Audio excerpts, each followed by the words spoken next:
Ang sabi ni Noli de Castro, si dating Pangulong Rodrigo Roa Duterte o Tatay Digong ay hindi nagsimula ng digmaan para pumatay, sinimulan niya ito upang iligtas. Binigyan niya ng pagkakataon ang mga karga na magbago, sumuko, pumili ng mas magandang buhay, pero marami ang tumanggi. Patuloy silang gumagamit, patuloy na nagbebenta, patuloy na pumatay ng mga inosenteng tao. Kaya ano ang dapat gawin ng isang pinuno? Hayaan ang mga kriminal na sirain ang mga pamilya o kumilos para pigilan sila?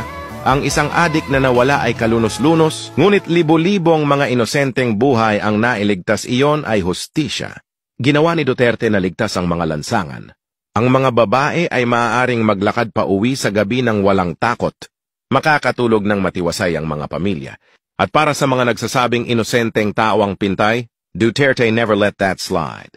Tiniyak niya na ang mga pulis na nakaptay ng hindi sinasadya ay mapaparusahan, tinanggal sa kanilang mga trabaho at ipinadala sa bilangguan. Nakipaglaban siya sa mga kriminal, ngunit hindi niya kailanman pinrotektahan ang mga umaabuso sa kanilang kapangyarihan. Ngayon tingnan mo ang ating bansa. Wala na si Duterte at bumabalik ang problema sa droga. Tumataas na naman ang krimen.